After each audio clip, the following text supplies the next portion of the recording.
What's up everybody, it's Sean here and I'm back today to give you guys an early look at the upcoming Air Jordan 1 Low OG in the white and neutral gray colorway.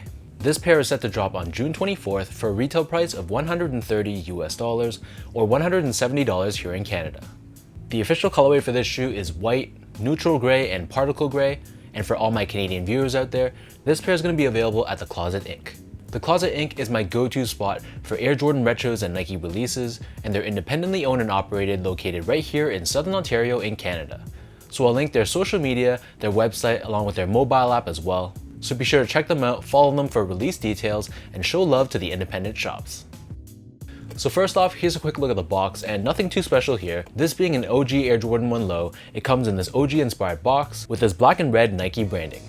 As for the shoes, so this is the low top version of the neutral gray or natural gray Jordan 1s that released in high top form earlier this year. And for the most part, the upper of the shoe is constructed using a very soft white colored leather. So on the toe box, the leather has this perforated finish to it, and we have more of this white leather wrapping around the front toe box, covering the eyelets and the mid panel as well. And I gotta say the leather quality is decent. It's not the absolute best leather I've seen on a Jordan before, but it's also at the same time a lot better than the leather quality we've seen on some recent Jordan 1 releases like the Shadow 2.0s.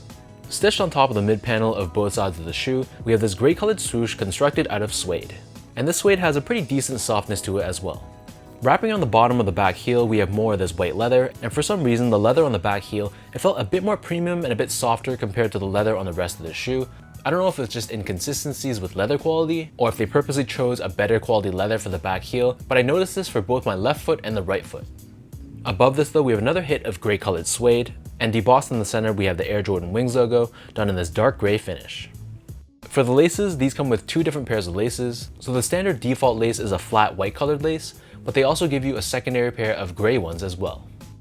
Underneath this being a Jordan 1 Low OG silhouette, we have a thin nylon tongue done in this white finish, and at the very top, we have the Nike Air tag done in a combination of white and gray.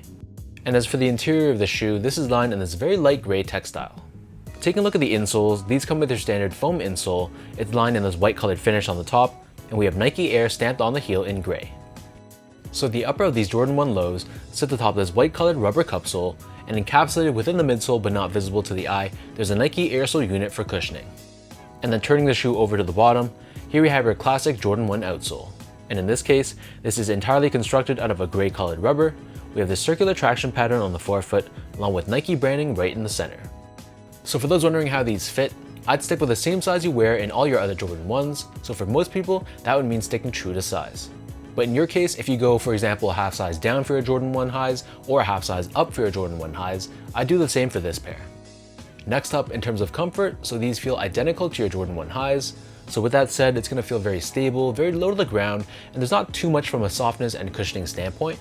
However, this being a low top, you're going to have a wider range of motion, so in that sense you can argue that it is more comfortable than the highs. And finally, from an overall quality and craftsmanship standpoint, so I touched upon the material quality a bit earlier, but all in all I'd say that it's decent but not amazing. In hand you can feel that it's a genuine leather. Just by running your fingers across you can see those natural leather grains. But I've definitely seen better quality leather used on a Jordan 1 before, so it didn't really blow my mind. However, the craftsmanship on this pair was pretty solid. I had no real issues with my pair at all, so all in all it was a pretty solid but not spectacular Jordan 1 release.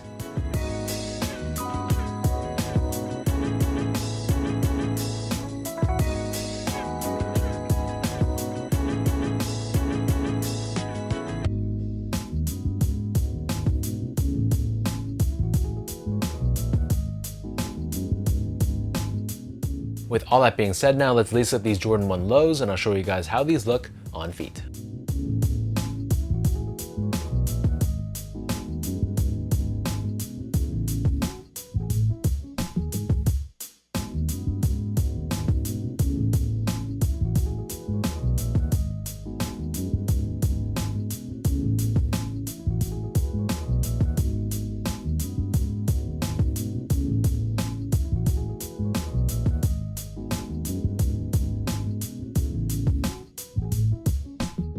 I know a lot of people are really looking forward to this pair, and honestly it's not bad, especially if you can pick it up for retail. This is definitely much more of a summer shoe for me, but if I had to choose between these low tops and the high top neutral grays, I gotta go with the highs. For some reason, low top Jordan 1 OGs kind of look a little bit off to me. Maybe because it looks like they literally just chopped off the upper portion of the shoe. But I'll admit it is much more wearable in the summer, and the lower price point doesn't hurt either. So as of now, I have no idea how limited these are going to be, but this being a very neutral and very wearable colorway, I'm pretty sure the demand is through the roof. But the good thing is the resale prices on this shoe based off of StockX as of right now, they aren't going for too much. So hopefully when these drop, they're not going to be that impossible to grab. So let me know in the comment section down below what you guys think about this neutral gray Air Jordan 1 Low OG. When these drop on the 24th, is this going to be a cop or a drop for you? And between the low top version and the highs, which of the two do you guys prefer? If you guys enjoyed this video, be sure to like, comment, and subscribe if you haven't yet. You can follow me on Instagram at esco8, check me out on Twitter at sean.go, and visit my website as well at seango.ca. And if you haven't heard, I've started a podcast as well called the Channel 8 Podcast.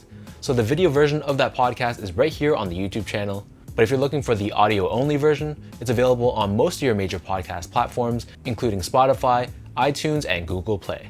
So thank you guys so much for watching. Hopefully you guys enjoyed this video, and I'll catch you guys all in the next one.